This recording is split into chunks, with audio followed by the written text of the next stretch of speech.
যারা যারা এখনো পর্যন্ত কুম্ভ মেলাতে যেতে পারেনি আর কুম্ভ মেলাতে যে সাইড স্নানগুলো রয়েছে সেগুলো করতে পারেনি, গঙ্গা দেবীর কৃপা পেতে পারেনি, তাদের জন্য রয়েছে কিন্তু এক সুবর্ণ সুযোগ।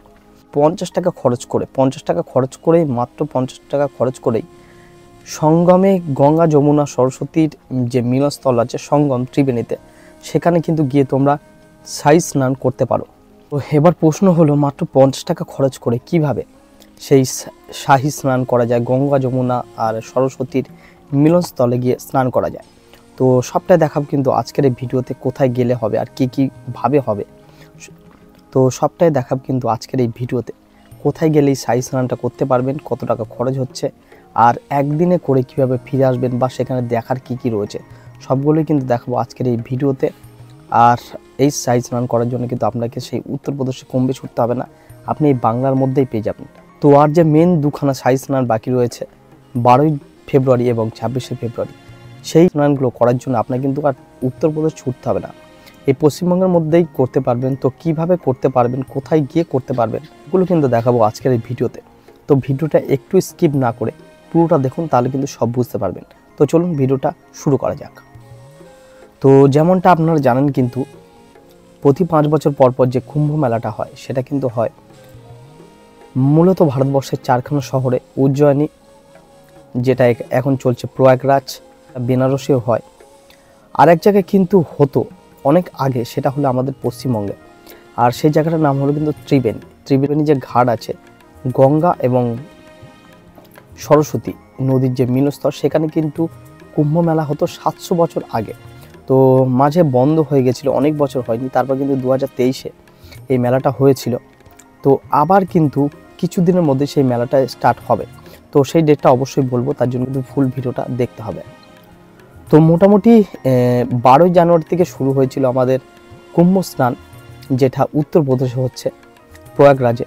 তো আমাদের পশ্চিমবঙ্গে কিন্তু ত্রিবেণীতে সেই 12 তারিখ থেকে শুরু করে 12 তারিখ, 29 তারিখ, 26 তারিখ যে ডেটগুলো শাহী স্নান হচ্ছে, সেগুলো কিন্তু আমাদের ত্রিবেণীতে হচ্ছে। আর সেখানে কিন্তু বেশ ভালোই ভিড় রয়েছে বর্তমানে। এবং উত্তরপ্রদেশের যে কুম্ভ মেলা হচ্ছে তার মতো অতটা ভিড় না হলেও এখানে কিন্তু যথেষ্ট পরিমাণে ভিড় হচ্ছে। বিশেষ করে যে দিন যোগ পড়েছে, অর্থাৎ যেমন সামনে যোগ রয়েছে 12ই ফেব্রুয়ারি, 26শে ফেব্রুয়ারি, এছাড়া 29 তারিখ মৌনী অবস্থায় কিন্তু প্রচুর পরিমাণে লোক হয়েছিল ত্রিবেণীতে। তো এখন ব্যাপারটা হলো ত্রিবেণীতে কি করা হচ্ছে এখন যে লেটেস্ট আপডেট রয়েছে সেটা হলো 12 এবং 13ই ফেব্রুয়ারি যে যোগটা রয়েছে 12ই ফেব্রুয়ারি, সেটা হলো মাঘী পূর্ণিমার যোগ। সেই যোগ উপলক্ষে কিন্তু কেন্দ্রীয় সরকার এবং রাজ্য সরকার মিলিতভাবে কুম্ভ মেলা আয়োজক ত্রিবেণীর পক্ষ থেকে একটা মেলার আয়োজন করা হয়েছে এই 3খানা ডেটে, 11 থেকে 13ই ফেব্রুয়ারি। তো সেখানে কিন্তু একটা মেলা বসতে চলেছে, সব কিছু এই মাঘী পূর্ণিমা স্নান উপলক্ষে। তো মেলাটা কোথায় হচ্ছে, সেটা হচ্ছে ত্রিবেণীর ঘাটে। ত্রিবেণী যে জায়গাটা আছে সেখানে ঘাটে কীভাবে যেতে হয় বলছি পরে। তো আগে এই ব্যাপারটা বলি যে কোথায় অ্যাকচুয়ালি হয়। তো ত্রিবেণীর ঘাটের আশেপাশে ত্রিবেণীর ঘাট যে আছে, এখানে কিন্তু এই স্নানটা হয়। আর এখানে কিন্তু গঙ্গা এবং সরস্বতী যে নদী আছে সেই নদীর মিলনস্থল আছে। আর নদীর ওপারে, ত্রিবেণীর ওপারে রয়েছে কল্যাণীর ওখান থেকে কিন্তু যমুনা নদীর একখানা ধারা কিন্তু বয়ে গিয়েছে। তো অ্যাকচুয়ালি এই জায়গাটাকে ত্রিবেণী সেই হিসাবে নাম দেওয়া হচ্ছে, যে 3টে নদীর মিলনস্থল বলা হয়। তো এখানে কিন্তু এক বিরাট বড় মেলা রয়েছে এই 3 দিন, 11 থেকে 13ই ফেব্রুয়ারি যেমনটা বললাম। তো সেই মেলা উপলক্ষে বর্তমানে কিন্তু কুম্ভ মেলার আয়োজকরা এখানে মানে প্যান্ডেল থেকে শুরু করে দোকানপাট সব কিছুই কিন্তু করতে শুরু করে দিয়েছে। অনেক দিন আগে থেকেই কাজ আরম্ভ হয়ে গিয়েছে। আস্তে আস্তে মোটামুটি কালকে 9 তারিখ, 9-10 তারিখের মধ্যে কিন্তু প্রচুর পরিমাণে নাগা সাধু এখানে চলে আসবে, প্রতি বছরের ন্যায় যেমন আসে। তো নাগা সাধুদের জন্য ব্যবস্থা করা হচ্ছে, ঘরের ব্যবস্থা, এছাড়া প্রসাদ দেওয়ারও ব্যবস্থা হচ্ছে, প্রচুর স্টেজ হচ্ছে। কারণ ত্রিবেণীর যে মন্দিরটা আছে তার অপোজিট সাইডেই কিন্তু রয়েছে বিরাট বড় একখানা মাঠ। সেখানে কিন্তু মেলাতে সেই মাঠের চারপাশে কিন্তু আখড়া তৈরি করা হচ্ছে সাধুদের জন্য, বিশেষত নাগা সাধুদের জন্য আখড়া তৈরি করা হচ্ছে, মহারাজদের জন্য আখড়া তৈরি করা হচ্ছে। আর দর্শনার্থী যারা যাবে তাদের জন্য কিন্তু প্রসাদের ব্যবস্থা এবং থাকা খাওয়ার ব্যবস্থা কিন্তু করা হচ্ছে এই কুম্ভ কমিটির তরফ থেকে। তো যতটা পর্যন্ত খবর আছে এখনও পর্যন্ত কিন্তু দোকান প্রায় রেডি হয়ে গিয়েছে। আর 2-1 দিনের মানে ব্যবধান রয়েছে, জাস্ট 11 তারিখ থেকে যেমন বললাম শুরু হবে, 11 তারিখ থেকে 13 তারিখ পর্যন্ত যেমন শুরু হবে, কিন্তু তারপরে কিন্তু এই যে 26 তারিখ পর্যন্ত যোগ রয়েছে কুম্ভ মেলা, মেন কুম্ভ মেলা উত্তরপ্রদেশে, সেই যোগে সেই 26 তারিখেও কিন্তু এখানে প্রচুর পরিমাণে মানুষ স্নান করতে যাবে। 12 তারিখ যেমন বললাম যে প্রচুর পরিমাণে লোক কিন্তু ওখানে হবে, আর 11 থেকে 13 তারিখ পর্যন্ত মেলাতে কিন্তু প্রচুর পরিমাণে লোক থাকবে। তো অবশ্যই তোমাদের বাড়ির যারা বয়স্ক মানুষ রয়েছে বা ছোট ছোট ছেলে মেয়ে রয়েছে, বা যারা টাকার অভাবে যেতে পারছে না বা সময়ের অভাবে যেতে পারছে না, এত ভিড়, কারণ ট্রেনের যেন রিজার্ভেশন পাওয়া যাচ্ছে না, প্রচুর বাস ক্যান্সেল হয়েছে, কিছুদিন আগে মৌনী অবস্থায় 30 জন প্রায় মারা গিয়েছে। তো এই ব্যাপারগুলো যারা যারা এড়াতে চাইছো, অথচ যে স্নান করতে চাইছো, তারা কিন্তু নির্দ্বিধায় এই টিভি নিতে চলে যেতে পারো, খুব ভালো একখানা যোগ রয়েছে। তো অবশ্যই আমি বলবো, কারণ 144 বছর পর যে যোগটা রয়েছে, এই যোগটা কিন্তু মানে আমরা তোমরা বা আমাদের ছেলেপুলেও কিন্তু তার নাতিপুতিও হয়তো দেখতে পাবে না, এই যোগটা সুযোগ পাবে না। তো অবশ্যই বলবো ওখানে যাও, গিয়ে স্নান করো, নাগা সাধুদের সাথে আশীর্বাদ নাও, ওখানের মেলা উপভোগ করো, গঙ্গা মাকে প্রণাম করো, পুজো দাও। তো এই ব্যাপারটা কিন্তু আর কখনোই পাবে না। তো বারবার করে রিকোয়েস্ট করছি তোমরা যাও ওখানে, মেলাটা খুবই ভালো হয়, কারণ আমরা 2023 সালে গিয়েছিলাম, প্রচুর লোকজন ছিল। তো একখানা ব্যাপার, যেখানে তোমাদের সতর্ক একটা বাণী দিয়ে রাখি, প্রচুর পরিমাণে কিন্তু ধুলো হয়, তো অবশ্যই মুখে মাস্ক নিয়ে যাও, কারণ ধুলোটা প্রচুর বেশি পরিমাণে হয়। তো এবার আসি এই ত্রিবেণী জায়গাটা অ্যাকচুয়ালি কোথায়। তো ত্রিবেণী জায়গাটা হলো হুগলি জেলার একটা মফস্বল বলতে পারো, একটা শহর বলতে পারো। তো মোটামুটি এখানে যেতে গেলে কিন্তু 2-3 রকমভাবে জানা যায়।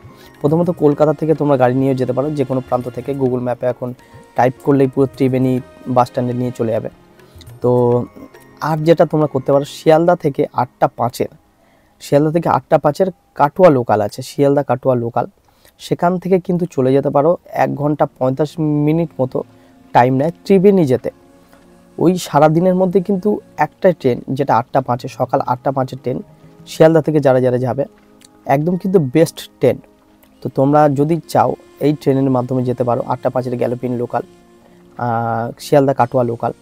এছাড়া তোমরা কিন্তু যেতে পারো হাওড়া থেকে কিন্তু প্রচুর ট্রেন রয়েছে কাটোয়া লোকাল, সবগুলো কাটোয়া লোকাল, একদম আধ ঘন্টা 15 মিনিট 20 মিনিট পর পর ট্রেন রয়েছে। তো তোমরা একবার হোয়ার ইজ মাই ট্রেন ওই অ্যাপে দেখে নিও। তো ত্রিবেণী স্টেশনে পৌঁছে সেখান থেকে টোটোতে নেয় 10 টাকা করে মাত্র, ওই ত্রিবেণী বাস স্ট্যান্ড অবধি পৌঁছে দেয়। আর বাস স্ট্যান্ড থেকে 1 মিনিটও লাগে না হাঁটা পথ, তার মধ্যে পেয়ে যাবে গঙ্গার ঘাটও পেয়ে যাবে, আর যে মন্দির আছে সেই মন্দিরও পেয়ে যাবে। এছাড়া যদি তোমরা শিয়ালদা থেকে অন্যভাবে যেতে চাও, তাহলে আরেকখানা পথ রয়েছে, সেটা হলো শিয়ালদা থেকে তোমরা 15 টাকা দিয়ে টিকিট কাটো, শিয়ালদা কল্যাণী সীমান্ত লোকাল। কল্যাণী মানে যেখানে ওই খুব সুন্দর সুন্দর প্যান্ডেল হয়, বুর্জ খলিফা 1 বছর হয়েছিল, সেই কল্যাণী সীমান্ত স্টেশনে পৌঁছাও। সেখান থেকে 25 টাকা মতো নেয়, ম্যাজিক গাড়ি চলে, অটো চলে, সেই ম্যাজিক গাড়িতে করে তোমরা কিন্তু পৌঁছে যাবে একদম কল্যাণী যে খেয়াঘাট আছে সেখানে। সেই খেয়াঘাট থেকে 5 টাকা করে নেয় খেয়া পার হতে। খেয়া পার সেখানে কিন্তু প্রচুর মানুষ স্নান করছে, সেই যে চরটা পড়েছে সেখানে কিন্তু স্নানের ব্যবস্থা রয়েছে গঙ্গার পাশে, সেখানে খুব সুন্দর সুন্দর দৃশ্য আছে। মেলা বসেছে, মানে মেলা বসেছে, নাগা সাধু রয়েছে, প্রচুর পরিমাণে মহারাজ রয়েছে, সাধু রয়েছে, বৈষ্ণব রয়েছে। আর যদি তোমরা ওপারে চলে যেতে চাও, তো এখানে যেমন প্রচুর মানুষ স্নান করছে, তোমরা গিয়ে স্নান করতে পারো। এছাড়া যদি তোমরা মনে করো যে আমি ওপারে যাব, ত্রিবেণীর ওপারে, তো সীমান্ত মানে যেখানে পৌঁছালে যে চর, যে গঙ্গার পাশে, ওখানে কিন্তু খেয়া চলাচল করছে। 5 টাকার বিনিময়ে তোমাকে কিন্তু ঢুকিয়ে দেবে একদম ত্রিবেণীর ঘাটে। আর ত্রিবেণীর ঘাটে ওঠার মুখেই বাঁ পাশে রয়েছে কিন্তু খুব সুন্দর সুন্দর মন্দির, একদম মন দেখে ভরে যাবে। আর সেখানে কিন্তু 10 টাকায় ডালা পাওয়া যায়, তোমরা পুজো দিতে পারো, গঙ্গা মাকে আহুতি দিতে পারো। আর সেখান থেকে পৌঁছে ওই স্নান পান করে পুজো টুজো দিয়ে পাশে মন্দির আছে, সেটা খুব ভিড় হয়। তোমরা এই 12 তারিখ বা 26 তারিখ যদি যাও, মানে যে 12 তারিখ বিশেষ করে গেলে প্রচুর ভিড় পাবে। তো সেখানে একটু পুজো দিয়ে তোমরা পাশে যে মাঠটা আখড়া তৈরি করা হয়েছে, সেখানে কিন্তু নানা রকম ধর্মীয় অনুষ্ঠান হয়। আর সেই মাঠের চারপাশে আখড়া রয়েছে সাধুদের, সেখানে গিয়ে তোমরা সাধুদের কাছে যাও, প্রণাম করো, তার দক্ষিণা দাও, তাদের কাছ থেকে আশীর্বাদ নাও, ভালো হবে। জায়গাটা বেশ ঘোরার জন্য খুব সুন্দর জায়গা, মন্দির টন্দিরগুলো আছে। আর এছাড়া মেলা হচ্ছে, প্রচুর পরিমাণে কিন্তু দোকান টোকান বসবে। তো ছিল কিন্তু আজকে পথ নির্দেশ। আমি অ্যাকচুয়ালি গিয়েছিলাম গতকাল, বাট মোবাইলের কিছু টেকনিক্যাল প্রবলেমের জন্য ভিডিওটা ডিলিট করতে হয়েছিল আমার। ভিডিওটা সাউন্ড একদম ছিল না, তো আবার নতুন করে ভিডিও করতে হচ্ছে। তো এই ছিল কিন্তু ত্রিবেণীর টোটাল যে স্নানের ব্যাপারটা আছে সেটা। ত্রিবেণীর মহাকুম্ভের ভিডিও কেমন লাগলো অবশ্যই কমেন্টের মাধ্যমে জানাও। যদি কোনো রকম হেল্প লাগে কমেন্টের জানাও, আমি উত্তর দেওয়ার চেষ্টা করব। তো দেখা হচ্ছে অরিজিনাল যে কুম্ভ, মানে আমি কালকে বের হব, সেই কুম্ভে যাওয়ার পথে কী কী দেখতে পাই, সেই কুম্ভ নিয়ে নানা রকম ভিডিও। তো সেগুলো দেখতে হলে কিন্তু চ্যানেলটা সাবস্ক্রাইব করে রাখতেই হবে। তো ভিডিওটা ভালো লাগলে একটা লাইক করে দিও। দেখা হচ্ছে পরের ভিডিওতে। ততদিন অবশ্যই ভালো থেকো, সুস্থ থেকো।